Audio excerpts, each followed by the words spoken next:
Hi everybody. It's great to see such a fantastic number of people in the audience. Every year this day seems to get bigger and bigger, so it's fantastic that everyone's here. So welcome everybody.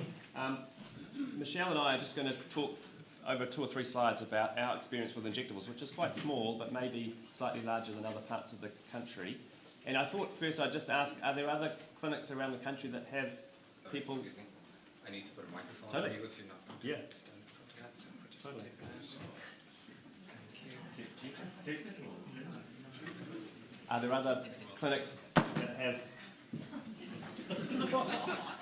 Are there other clinics that have people living with HIV on injectables around the country? If people want to raise their hands perhaps? We've got Rick saying half for one. Well, no, we've got an NPPA application. Oh, okay. We do have 8 years of experience. And other parts of the country as well? Oh, there's one there too. What lady in Auckland do you refer to us what we're administering? Yeah. Okay, great. Okay, so let me just...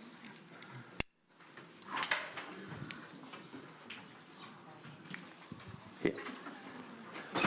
So this is just a table trying to show you about the 3 people that we are involved in the care with, living with HIV, who are on injectables.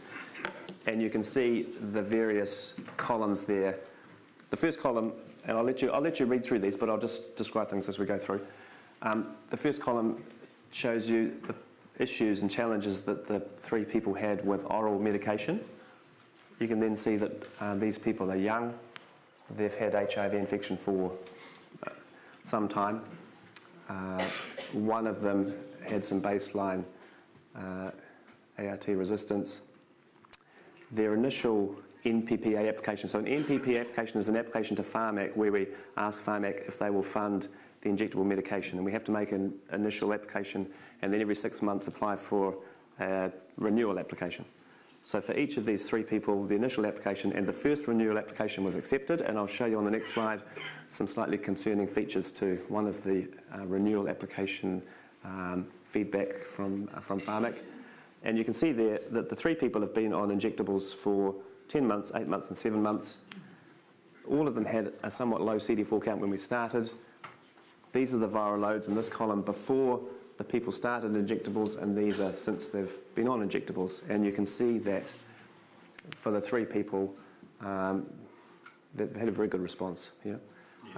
2 of them are completely undetectable, and this person is so close to being undetectable that they're undetectable really anyway. Yeah? And here, in this column here, are sort of the feedback we've had from the 3 people in terms of how much these injectables have actually changed their approach to the care of their HIV infection. It's really, for those 3 people, revolutionised what they're able to do and how they're living. Yeah.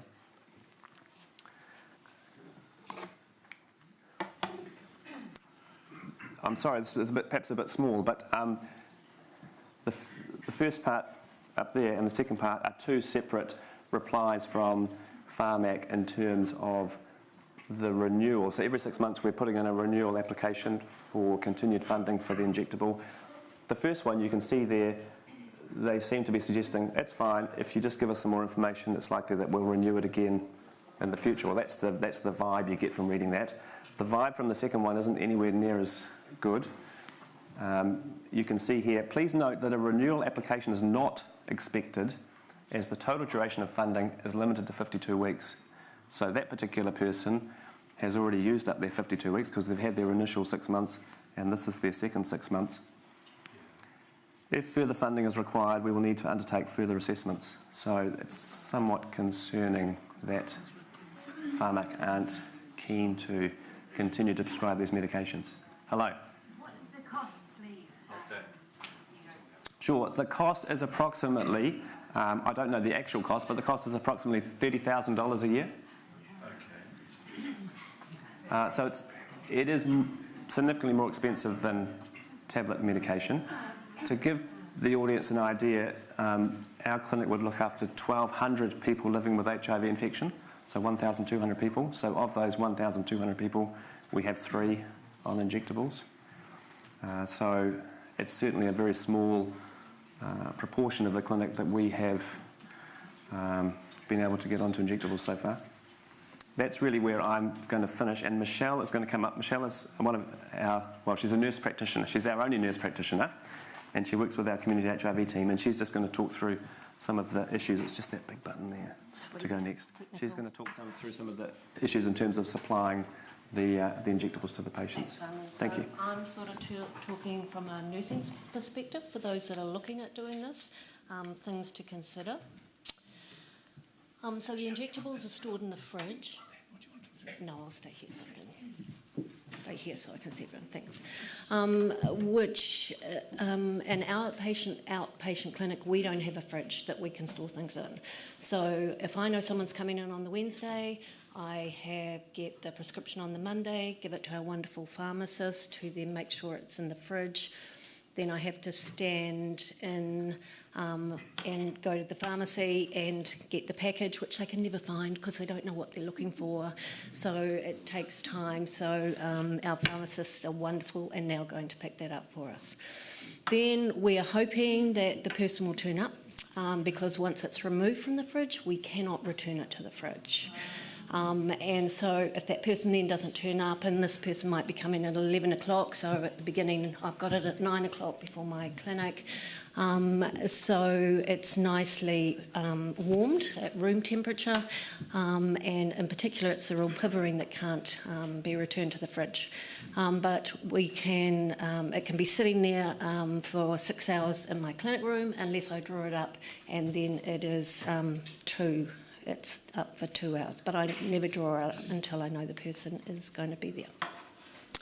With our 3 people, all 3 had detectable viral loads. The reason they were on it was they weren't managing to take any medication. And so in a lot of the guidelines, it starts off with, you know, you've had the oral rilpivirine. We did not have this.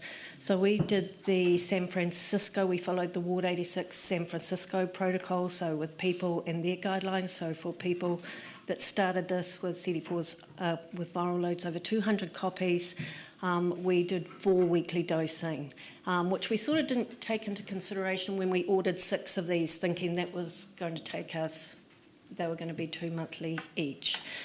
So there's, the first one is a 3 ml injection, so they come in 2 vials. There's really good videos, YouTube videos online of how to draw them up. Because there's quite a process to that. Although they look different colours in the vials, they look the same colour when they're drawn up, so you need to label which one is which. And the reason that we do that is we give rilpivirine on the right, thank you Australia for giving us that clue, so that we know if there's a reaction, we know which side we've given it to. So the dosing that we've been doing is 3 mils of each monthly until we've had 2 undetectable HIV viral loads, or less than 50 copies per mil, before we can go on to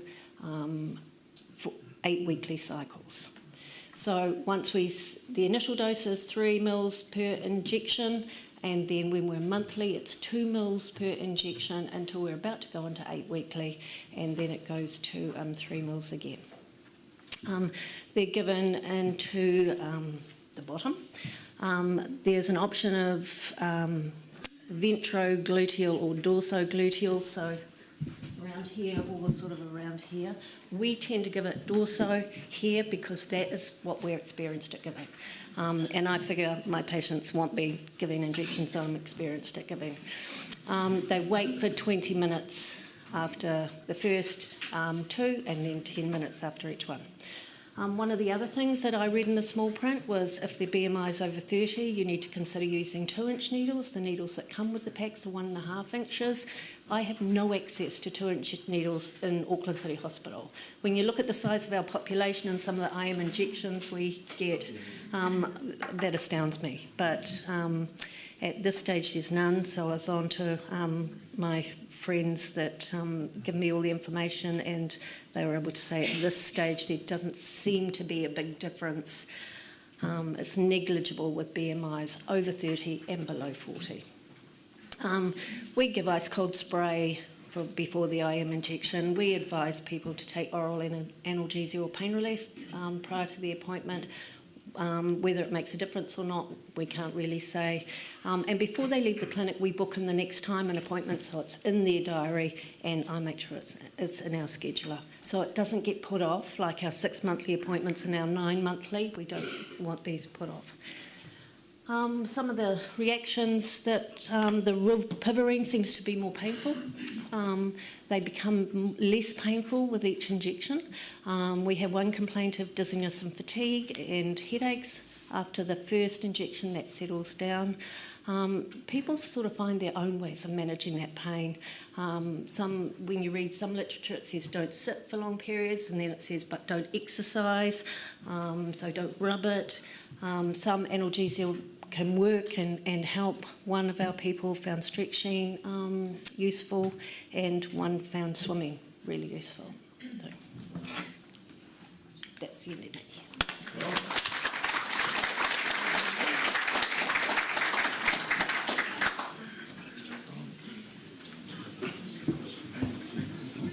Yeah. Oh, you have questions? I have a question. Oh, okay, we have a question. Can we do a question? Yeah. One question. One question. Oh, yeah. Well, you don't need to get up. No, thank you. I don't need the microphone. So, given that you're giving the Kevin, what do you talk about in terms of failure rates? How do you approach that question? Because it was always a large question in Sydney that we had to go through with people. How do you mention the small but not acceptable, small but real failure rate of Kevin? Yeah, no, totally. So we're sort of saying to people who are starting, all three of our people have started with a viral load that's not undetectable, we're saying there's close to a 10% potential failure rate, which is what the San Francisco clinic has published, and but that compared to people not being able to take their medication, and each of these three people just weren't able to take their medication. So I guess we phrase it, there's a 90% success rate, and compared to not taking medication to 90% is fantastic. And actually, the three that we've had so far, we haven't had any problems, so that's been good. Although obviously it's a tiny number, we'd need to have a lot more before we potentially knew that we were either having an occasional failure or not.